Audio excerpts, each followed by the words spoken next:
Jake Morrison was having a bad day, and it was about to get much worse. The UES Liberty was supposed to be on a simple patrol mission in the Outer Rim, but nothing ever stayed simple when you were dealing with space. He sat in the pilot's seat watching the stars through the front window when the alarm started making noise. The red lights began flashing and everyone on the bridge started moving fast. "What do we have, Lucy?" Jake called to the chief engineer, who was checking her screens with a serious look on her face. Lucy Harper had been fixing ships for 10 years, and she knew trouble when she saw it. "Unknown vessel approaching fast," Lucy said without looking up from her controls. "It's big, and it's not one of ours." Jake felt his stomach drop. Unknown ships in this part of space usually meant pirates or worse. He pressed the button to talk to the whole ship. "All hands to battle stations. This is not a drill. Ben Walsh at..." The communication station started talking fast into his headset, trying to contact the other ship. Ben was good at languages, but sometimes aliens just did not want to talk. "No response to our calls, Jake. They are not answering on any channel." The ship got closer, and Jake could see it through the window now. It was huge and black with strange markings on the side. It looked like it had been in a fight because there were holes in the hull and sparks coming from one of the engines. Smoke was drifting from the back end, and it was moving in a weird way like the pilot was having trouble controlling it.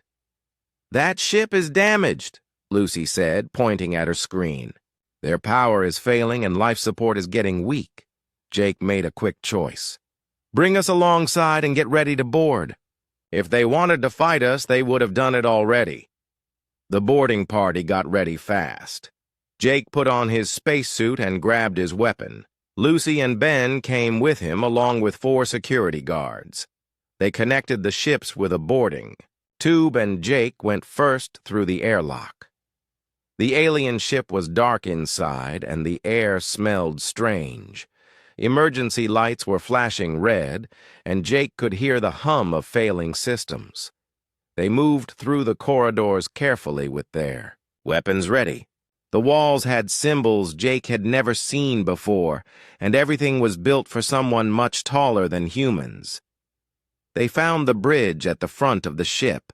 Jake pressed the door controls, and it opened with a hiss.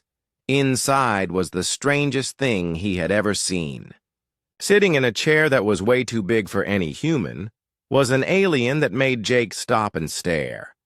She was huge, at least 7 feet tall, with blue metallic skin that had silver lines running through it like lightning. She had 4 arms instead of 2, and each one looked strong enough to break a human in half. Her face was shaped like a human's, but with sharper features and teeth that looked very dangerous. She was wearing armor that was black and silver with symbols carved into it. But what really caught Jake's attention were her eyes. They were bright yellow, and they were looking right at him with a mix of anger and something else he could not identify. She was clearly hurt because there was blue blood on her armor and one of her arms was hanging at a strange angle. "I am Commander Zarathul of the Krexari Empire," she said in perfect English through a device on her chest. Her voice was deep and commanding. "I demand to speak with your leader." Jake almost laughed. Here was this giant alien warrior sitting in a broken ship demanding things like she was still in charge. "Well, Commander, I hate to break it to you, but your ship is dead in space, and you are our prisoner now." Zarathul's eyes got wider, and all 4 of her arms tensed up. "Prisoner? You dare to capture a warrior of the Krexari Empire? My people will destroy your pathetic little ship and everyone on it." "Really?" Jake said, trying not to smile. "Because from where I am standing, it looks like your mighty empire could not even keep one ship running. Did you guys forget to read the manual on how to fly these things?" Lucy made a small noise behind him that sounded like she was trying not to laugh. Ben was staring at Jake like he had lost his mind. The security guards just looked confused. Zarathul stood up from her chair, and Jake realized just how big she really was. Her head almost touched the ceiling, and she had to look down to meet his eyes. "You mock the Krexari Empire? You mock me?" "I am not mocking anything," Jake said, still smiling. "I am just pointing out that for a superior race you sure seem to need a lot of help from us inferior humans." Something strange happened then. Instead of getting more angry, Zarathul just stared at him. Her yellow eyes seemed to be studying his face like she was trying to figure out a puzzle. The translator on her chest made some beeping sounds, and she said something in her own language. That sounded like a question. "What did you just say?" she asked Jake in English again. Her voice sounded different now, less angry and more confused. "I said your mighty empire seems to need help from humans," Jake repeated. "You know, the same humans you think are so weak and stupid?" Zarathul made another sound in her own language, and her four arms started moving in a way that looked almost nervous. She kept staring at Jake, and the translator kept making weird noises. "Are you—" She paused and said something else in Krexari. "Are you challenging me, human?" Jake looked at Lucy and Ben, who both looked like they wanted to be anywhere else. "Lady, I do not know what you mean by challenging. I am just making conversation." That was when things got really weird. Zarathul started removing pieces of her armor. First the shoulder guards and then the arm plates. Each piece hit the floor with a loud clang that echoed through the bridge. "What are you doing?" Jake asked, starting to feel like maybe he had said something wrong. Zarathul did not answer. She just kept removing armor and talking to herself in Krexari. Jake could not understand the words, but her tone sounded excited and nervous at the same time. By the time they got back to the Liberty, Jake was very confused, and Zarathul was missing half her armor. She kept following him and asking strange questions about human customs. Lucy and Ben kept giving him looks that said he had somehow made a big mistake. Jake had no idea that his simple teasing had just started something that would change everything. Dr. Amy Chen was not having a good morning. She had been woken up at 5 in the morning by Captain Rick Stone, who told her they had captured an alien prisoner, and she needed to figure out what was wrong with it. Amy was the ship's xenobiologist, which meant she studied alien life forms, but the Krexari were supposed to be hostile and dangerous. She walked into the holding area expecting to see a prisoner behind bars. Instead, she found Jake Morrison sitting at a table across from the biggest alien she had ever seen. The alien was still removing pieces of armor, and Jake looked like he wanted to run away. "Jake, what is going on here?" Amy asked as she watched another piece of armor hit the floor. "I have no idea," Jake said without taking his eyes off the alien. "She started doing this on her ship, and she has not stopped. Every time I try to leave, she follows me." Zarathul looked up when Amy came in. Her yellow eyes focused on the new human, and she said something in Krexari. The translator on her chest turned it into English. "Is this female your mate? Does she challenge my claim?" Amy looked at Jake with wide eyes. "Your claim? What claim?" "That is what I want to know," Jake said. "She keeps talking about claims and challenges and asking weird questions about human mating. I think I broke her translator." Amy pulled out her tablet and started taking notes. She had studied alien cultures for years, but the Krexari were mysterious. Very little was known about their social customs because they usually shot first and asked questions later.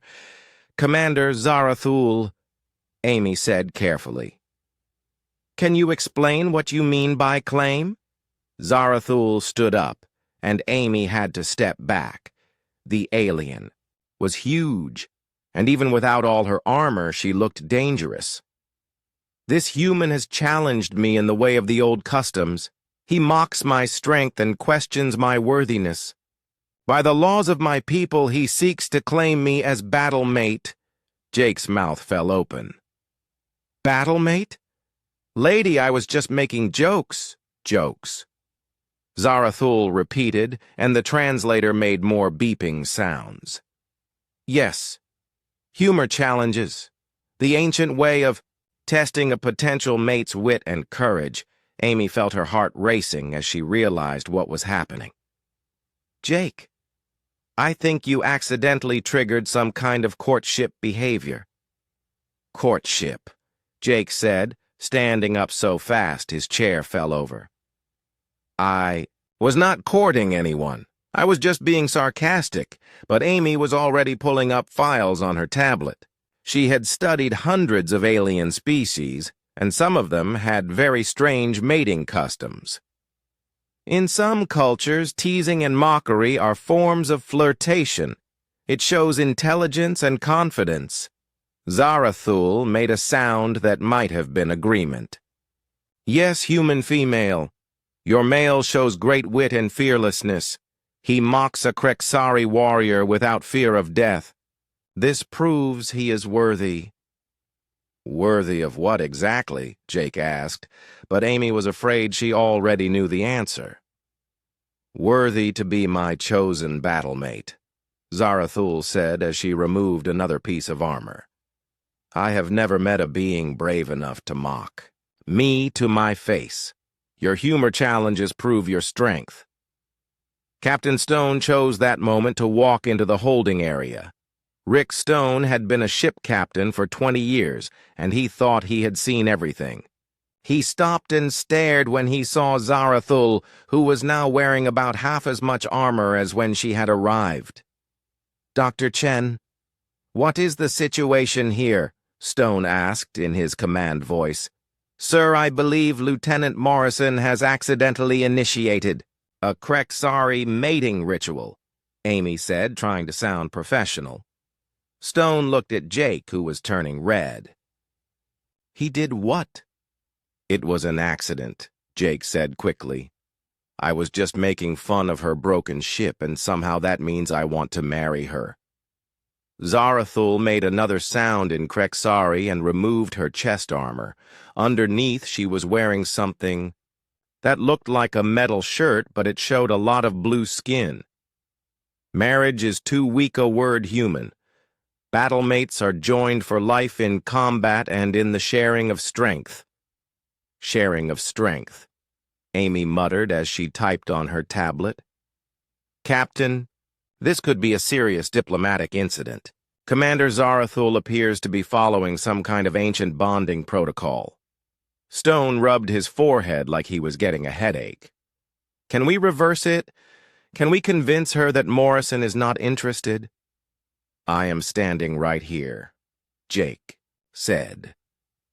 And I am definitely not interested in being anyone's battlemate.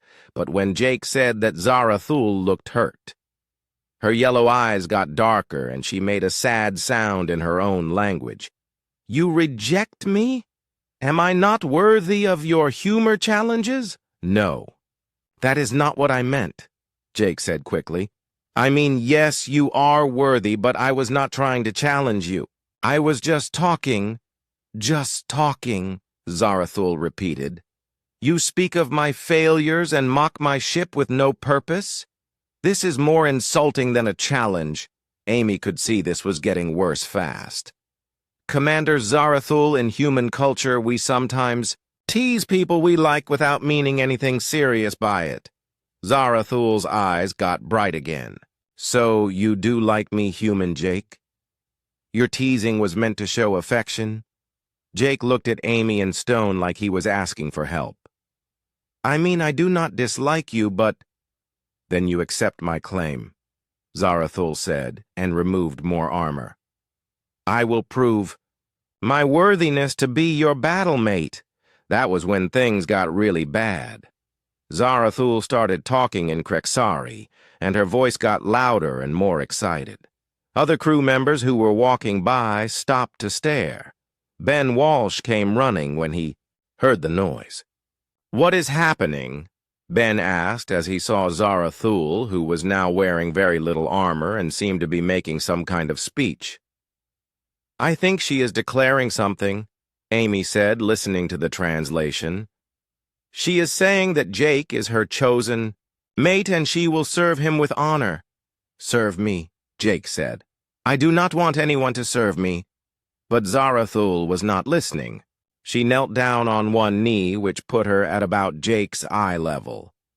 She said something long in Krexari, and the translator worked to keep up. I, Zarathul, daughter of War Chief Krathzone, pledge my strength to Jake Morrison, who has proven his worth through humor challenges. I will be his shield in battle and his companion in victory. Captain Stone looked like he wanted to shoot something. Dr. Chen, tell me you have a solution to this problem. Amy was reading her tablet as fast as she could. Sir, I need more time to research Krexari customs. This could be more complicated than we thought. How complicated? Stone asked. Well, sir, if Commander Zarathul is the daughter of a war chief, then this could affect relations between our species. The Krexari Empire might consider this a diplomatic marriage. Jake sat down hard in his chair. A diplomatic marriage? I just made a few jokes about her broken ship, which led to humor challenges, which led to a mating claim which might become a diplomatic incident, Amy said. Sir, I recommend we contact headquarters immediately. Zarathul was still, kneeling and looking at Jake with those bright yellow eyes. She had removed so much armor that Jake could see she was definitely female and very strong. Her blue skin had patterns of silver that seemed to move when she breathed. Jake Morrison, she said in English, will you accept my pledge of service? Jake looked around the room at all the people staring at him. Stone looked angry. Amy looked worried. Ben looked confused. The security guards looked like they did not know whether to laugh or run. I need some time to think about this, Jake said finally. Zarathul smiled, and Jake could see all her sharp teeth. Time to consider my worthiness. This is wise. A good battle mate chooses carefully. As she stood up, she removed the last pieces of her armor. Jake realized that somehow his simple teasing had created a problem that was much bigger than anyone had expected. Jake was trying to eat his breakfast in peace when his door chimed. He had been avoiding Zarathul for 2 days, but she kept finding him. Every time he turned around, she was there asking questions about human customs or removing more pieces of armor. He was starting to worry about what would happen when she ran out of armor to take off. Come in, he called without looking up from his food. The door opened and Jake nearly choked on his coffee. Zarathul walked into his quarters wearing nothing at all. Her blue skin seemed to glow in the light, and Jake could see all the silver patterns that covered her body. She was carrying her remaining armor in her 4 arms. Jake Morrison, she said in her deep voice, I have completed the trust ceremony. I am now fully yours. Jake jumped up so fast he knocked over his chair. Put some clothes on. You cannot walk around the ship like that. Clothes? Zarathul asked, tilting her head. I wear no coverings now to show my complete trust. I am vulnerable before you as proof of my devotion. That is not how humans do things, Jake said, trying not to look at her. Humans wear clothes all the time. Zarathul set her armor down on his desk and knelt on the floor. By the ancient laws of the Krexari, I swear my life to you, Jake Morrison. Your enemies are my enemies. Your battles are my battles. I will follow your commands above all others, including my own people. Jake felt like the room was spinning. You will follow my commands? I do not want to command anyone. It is done, Zarathul said, and her voice had a strange echo to it. The bond is complete. I can feel it in my blood. You are my pack leader now." Before Jake could respond, his door chimed again. "Morrison, this is Captain Stone. Open this door right now." Jake looked at the naked alien kneeling in his room and knew he was in huge trouble. "Just a minute, sir." Now Morrison, Jake grabbed a blanket from his bed and threw it over Zarathul. "Try to cover yourself." The door opened and Captain Stone walked in, followed by Dr. Chen and Security Chief Maria Santos. Stone took one look at the scene and his face got very red. "Morrison, what the hell is going on in here?" "Sir, I can explain." Jake started, but Amy was already scanning Zarathul with a medical device. "Captain, her hormone levels are completely changed," Amy said, reading her scanner. "This is not just cultural anymore. There are real biological changes happening." "What kind of changes?" Stone asked in a voice that sounded dangerous. Amy showed him her scanner. "Her body is producing bonding chemicals. It's like some alien species that mate for life. The connection is becoming physical, not just mental." Maria Santos was looking around the room like she expected to find evidence of something. "Morrison, did you do anything to encourage this behavior?" "No," Jake said quickly. "I have been trying to avoid her for 2 days, but she keeps following me around." Zarathul looked up from under the blanket. "I follow my mate because separation causes pain." "The bond requires closeness, pain," Amy said, making more notes. "Commander, can you describe this pain?" "When I am away from Jake Morrison, my chest feels tight and my thoughts become unclear," Zarathul explained. "The bond chemicals require contact with the chosen mate." Stone looked at Jake like this was all his fault. "So now we have an alien who is biochemically addicted to one of my officers."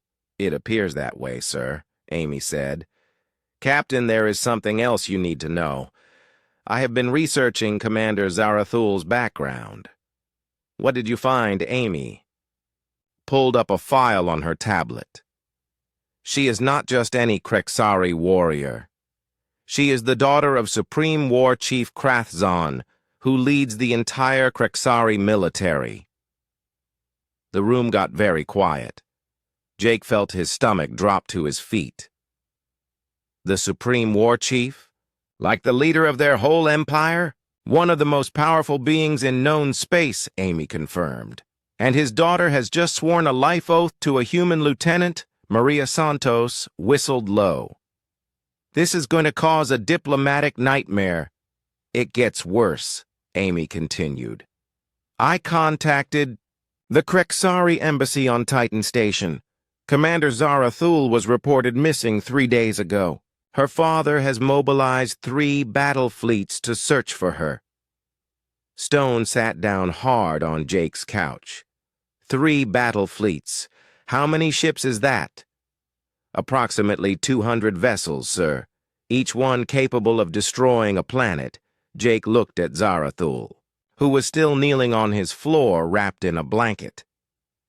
"Did you know your father would send fleets to look for you?" "Of course," Zarathul said like it was obvious. "I am his heir and greatest warrior. But it does not matter now. I belong to you, not to him." "You do not belong to me," Jake said. "People do not belong to other people." Zarathul made a confused sound. "But the bond is complete. I have sworn the old oaths and removed all coverings.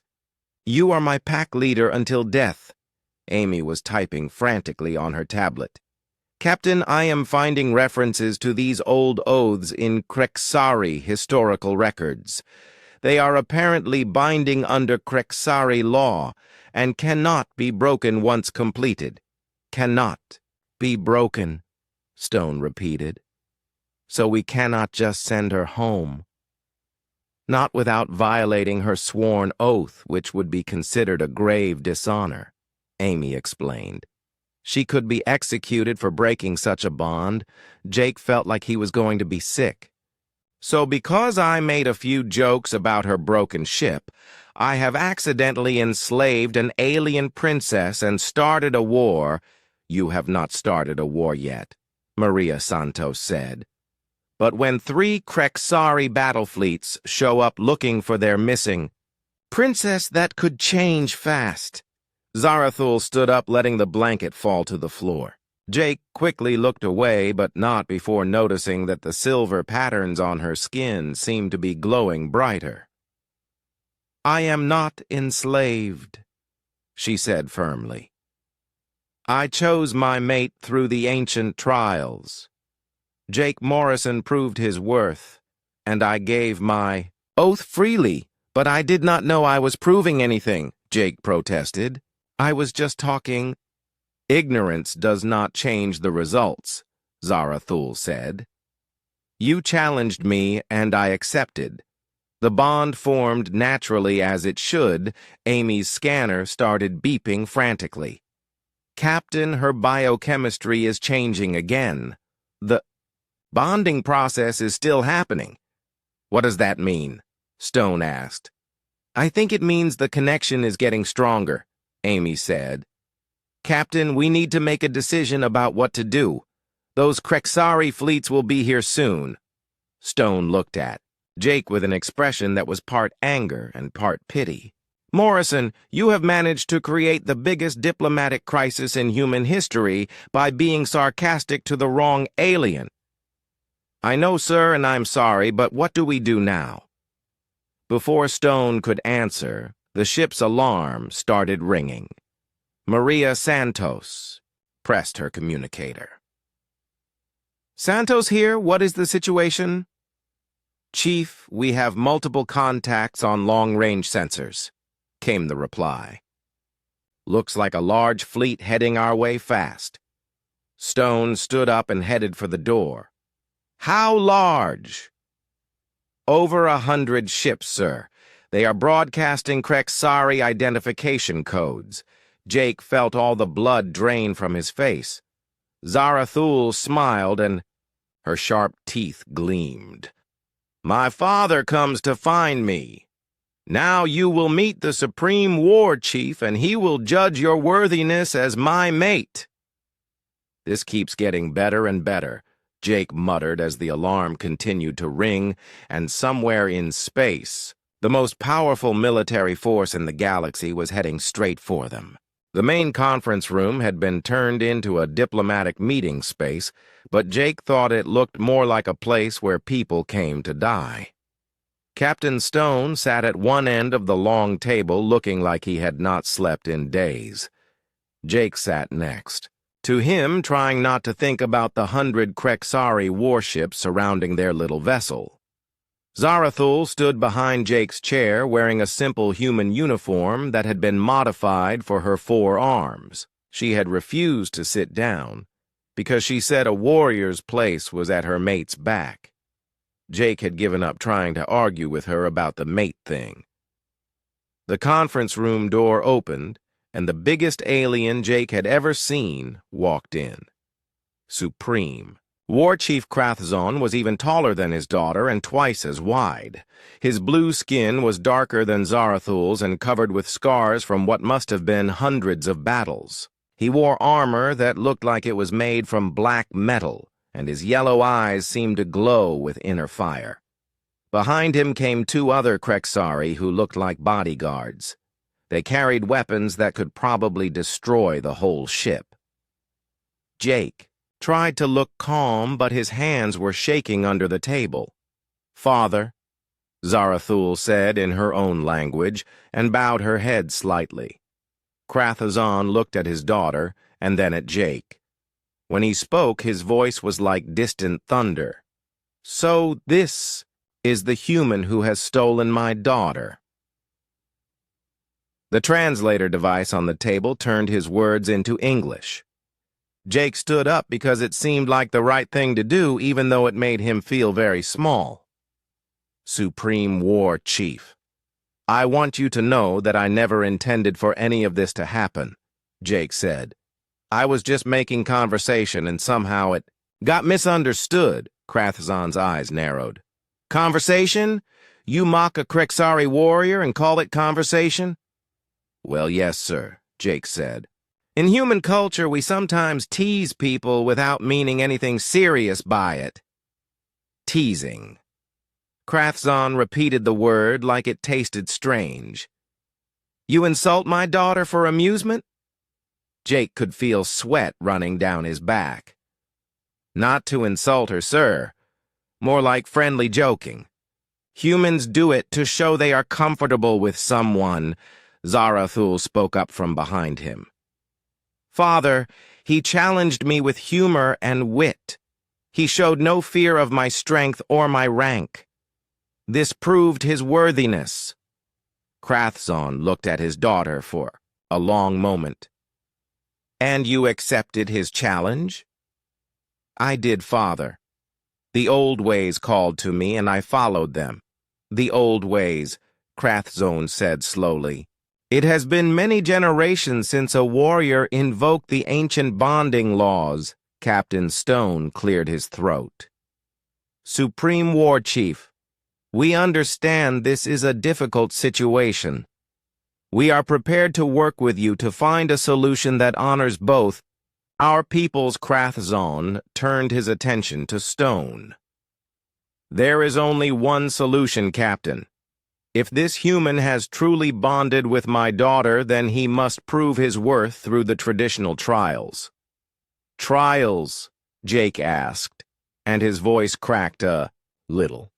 Combat trials to test strength, survival trials to test endurance, death trials to test courage, Krathzon explained. If you fail any trial, you die, and my daughter is free to choose another mate. Jake felt like the room was spinning. And if I pass them all? Then you will be recognized as a true mate under Krexari law, and your bond will be honored by the Empire. Dr. Chen, who had been quiet up until now, leaned forward. Supreme War Chief, what do these trials involve exactly? One of Krathzon's bodyguards answered, single combat with Krexari champions, survival in hostile environments, tests of mental strength under extreme conditions. That sounds very dangerous, Stone said. Death is the point, the bodyguard replied. Only a mate worthy of a war chief's daughter would survive.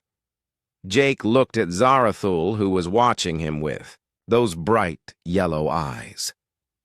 What if I refuse the trials? Then you dishonor the bond, and my daughter faces execution for breaking her oath, Krathzon said simply.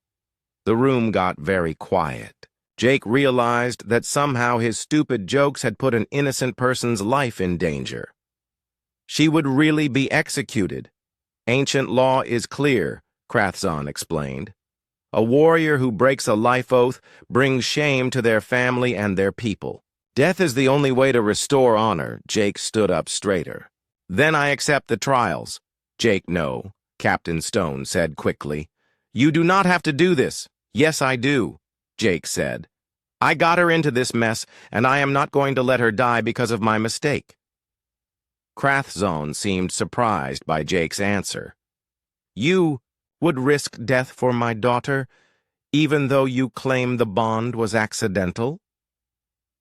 She does not deserve to die because I do not know alien customs, Jake said. If these trials are the only way to save her life, then I will take them.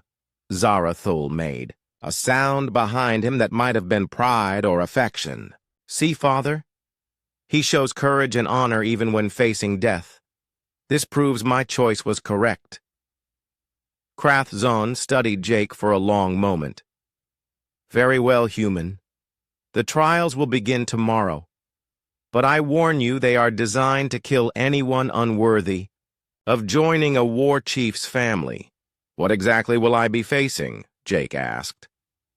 The second bodyguard spoke up. First trial is single combat against our greatest champion. You may use any weapon you choose, but you must defeat him or die trying. Second trial is survival in the combat simulator. The first bodyguard continued. You will face the deadliest environments and creatures from across the galaxy. Third trial is the test of will. Krathzon finished. You will be subjected to mental attacks designed to break your mind and spirit. Jake felt his mouth go dry, but he nodded. I understand. Do you? Krathzon asked. These trials have been failed by Krexari warriors who trained their whole lives for combat. You are human, small and weak compared to us. What makes you think you can succeed where others have died? Jake thought about that for a moment. Honestly, sir, I have no idea if I can win. But I have to try because the alternative is letting an innocent person die. Something changed in Krathzon's expression. The anger seemed to fade and was replaced by something that might have been respect. Interesting, the war chief said. Most warriors boast of their strength and skill. You admit weakness but claim you will fight anyway. Sometimes the best you can do is try, Jake said. Even if you know you might lose, Krathzon looked at his daughter again. What do you see in this human Zarathul? I see someone who faces impossible odds with humor and determination, she replied. I see someone who would risk everything to protect others, even strangers. These are the qualities of a true warrior father. We shall see, Krathzon said. Human Jake Morrison, you have until tomorrow to prepare for the trials. Use the time wisely, because it may be the last day of your life. As the Krexari delegation left the conference room, Jake sat down hard in his chair. Captain Stone put a hand on his shoulder.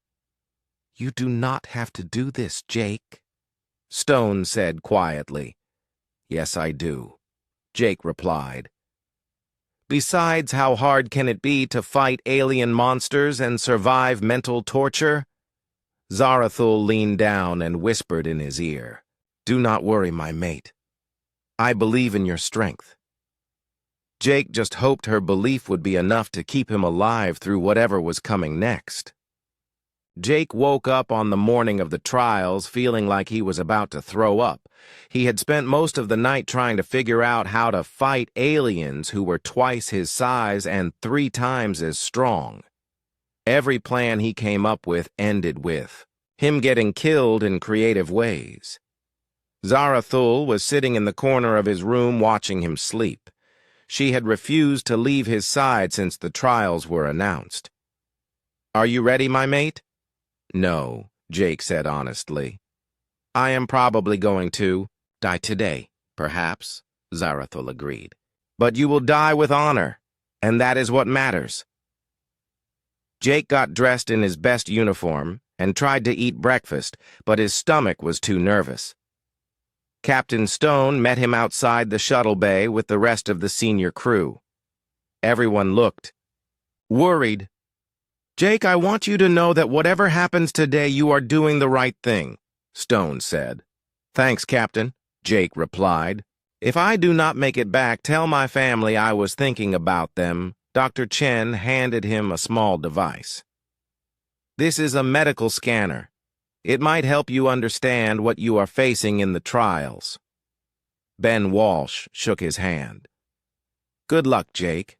Try not to get eaten by anything too big. The shuttle trip to the Krexari flagship felt like it took forever. Jake sat next to Zarathul, who was wearing her full armor again for the first time since they met. She looked like the dangerous warrior she was supposed to be. Zarathul, can I ask you something? Jake said. Anything, my mate? Do you really want to be bonded to me, or are you just following some ancient law? She was quiet for a moment. At first it was the law that called to me. Your humor challenges awakened something in my blood that I did not understand. But now after spending time with you, I see why the bond formed. Why, you are not like other beings I have met. Most people fear the Krexari or try to impress us with shows of strength. You treated me like an equal and made jokes like we were old friends. You saw past my armor and rank to the person underneath. Jake felt his heart do something strange. I just treated you like a person. Exactly, Zarathul said. And when you learned the bond might cost me my life, you chose to risk your own life to save mine. How could I not love someone who would do that? Before Jake could respond, the shuttle landed and they were escorted to the trial arena. It was a huge room filled with Krexari warriors who had come to